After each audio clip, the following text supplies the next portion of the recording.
మనిషి అయి పుట్టిన తర్వాత కేవలము తన స్వార్థాని కోసమే జీవించకుండా అలాగే తప్పనిసరిగా ఒక చెయ్యి వేరే వాళ్ళ కోసము సహాయం చేయడానికి ముందు వచ్చేటువంటి వాళ్ళు దేవుని ముందర చాలా పొగడ పడేటువంటి వాళ్ళు. అలాగే తప్పనిసరిగా ప్రతి ఒక్కరు కూడా ఈ దానగుణం అనేటువంటిది అలవాటు చేసుకోవాల్సినటువంటి అవసరం ఉంది.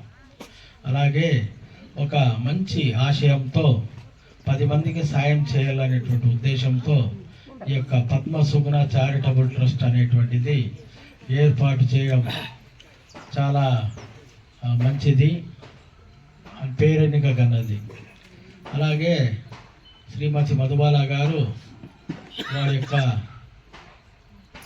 కుటుంబం ద్వారా ఈ యొక్క సంస్థను స్థాపించి వారికి వచ్చేటువంటి ఆదాయంలో కేవలము ఇతరత్ర ఆదాయాలు ఏమీ ఉండవు, కేవలం జీతం ద్వారా పెన్షన్ ద్వారా వచ్చేటువంటి ఆదాయాలు వారి కుమార్తె తల్లి ఇతరత్ర వాళ్ళ కుటుంబ సభ్యులు అందరూ కలిసి ప్రతి 4 నెలలకు ఒక ప్రత్యేకమైనటువంటి కార్యక్రమం ఏర్పాటు చేసి బీదలను ఆదుకోవాల్సినటువంటి ఆ యొక్క తప్పనిసరిగా ముందు ఉండాల్సినటువంటి కార్యక్రమాలను ఏర్పాటు చేసి ఈరోజు మేలుపట్ల గ్రామంలో చేయడం అనేటువంటి చాలా సంతోషించదగ్గ విషయం. ఈ పద్మసుగుణ చారిటబుల్ ట్రస్ట్ అనేది కొత్తగా స్థాపించబడింది.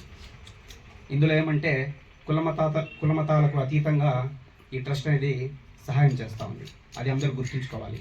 కేవలం ఏ ఒక వర్గానికో ఏ ఒక మతానికో సంబంధించింది కాదు. ఇప్పుడే ఇంతకుముందు కూడా ఇక్కడికి వచ్చే ముందు కూడా మన మేడం గారు ఈ ప్రోగ్రామ్ అయిన తర్వాత నెక్స్ట్ మీ పండుగ ఏదైతే ఉందో రంజాన్ కానీ బక్రీద్ కానీ చెప్పండి సార్, దానికి ఏర్పాటు చేస్తామని చెప్పారు.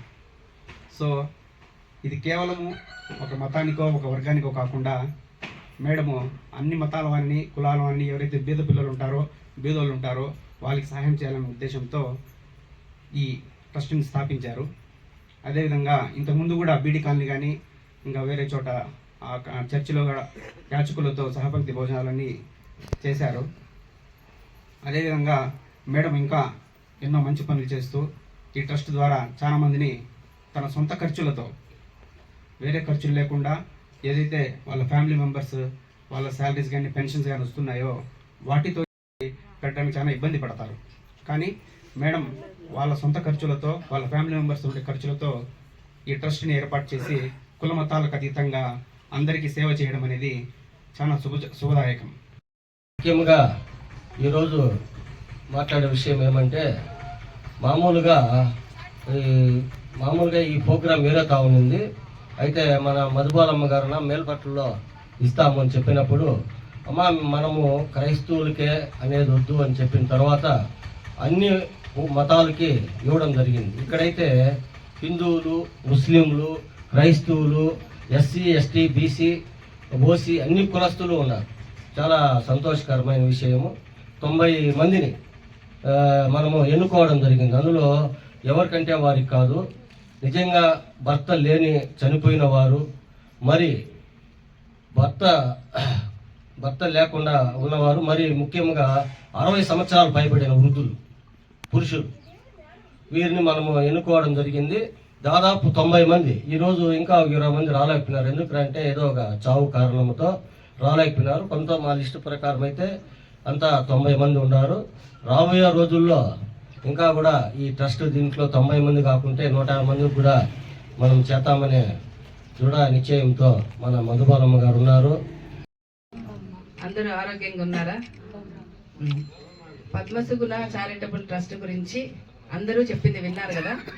మొత్తం ముఖ్యమైనటువంటి ఉద్దేశం ఏమంటే మనము ప్రతిగుండంగా మనలో నుంచి కొంత సహాయం బీదలకు అర్హులైన వారికి సహాయం చేయాలనేటటువంటి ముఖ్య ఉద్దేశంతో ఈ ట్రస్ట్ను మేము స్థాపించినాం. కాకపోతే ఈ ట్రస్ట్ స్థాపించడానికి మునుపు ఇది ఎందుకు వచ్చింది ఆలోచన అంటే నా తోటి ఉద్యోగస్తుడు, నాకు అన్నలాంటి వాడు, నా సహోదరుడైనటువంటి ఇంతవరకు మీకు చెప్పినారు కదా శ్రీ ఎం నాగే నాయక్ గారు, ఆయన ప్రోద్బలంతో ఈ ట్రస్టును మేము స్థాపించడం జరిగింది. ట్రస్టును స్థాపించిన తర్వాత ఎన్నో సహాయ కార్యక్రమాలు మేము చేయడం జరిగింది. ఇదే మేలుపట్లలో ఒక పేద కుటుంబంలో ఒక వ్యక్తి చనిపోతే దానికి కూడా దహన సంస్కారాలకి మేము ఆర్థిక సహాయం అందించినాం. రెండవదిగా మరి బీడీ కాలనీలో కూడా మేము చీరలు పంచాము. లాస్ట్ సండే, మొన్న సండే పోయిన ఆదివారము యాచకులతో కూర్చొని, వారితో పాటు కూర్చొని, అంటే చిన్న పెద్ద తారతమ్యం లేకుండా బీదలు వీళ్ళు యాచకులు అనేటటువంటి ఆలోచన మా హృదయంలో లేదు. వాళ్ళు కూడా మనతో పాటే మనుషులే కాబట్టి వారికి కడుపు నిండా భోజనం పెట్టాలనేటువంటి ఒక ఆలోచనతో వారితో పాటు కూడా కూర్చొని మేము సహపంక్తి భోజనం చేయడం జరిగింది మా ట్రస్ట్ తరఫున. తర్వాత ఇది 3వ కార్యక్రమం. ఇది క్రిస్మస్ పండుగ అని, రంజాన్ అని, సంక్రాంతి అని, ఉగాది అని లేదు. కులమతాలకు అతీతంగా ప్రతి ఒక్కరిని ప్రతి 3 నెలలకు ఒకసారి మేము ఈ యొక్క ట్రస్ట్ ద్వారా సహాయ కార్యక్రమాలు అందిస్తాము.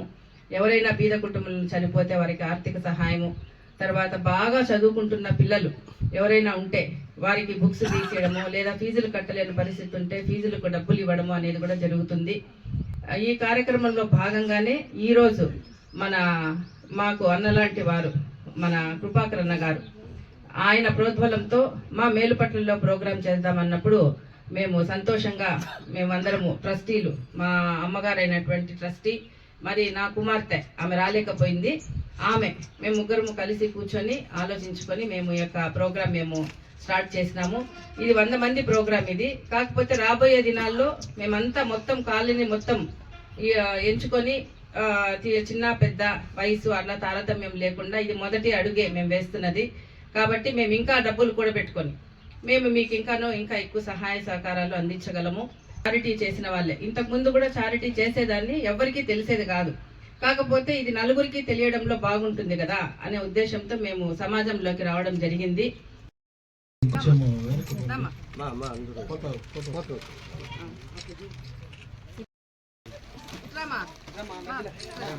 మునమ్మ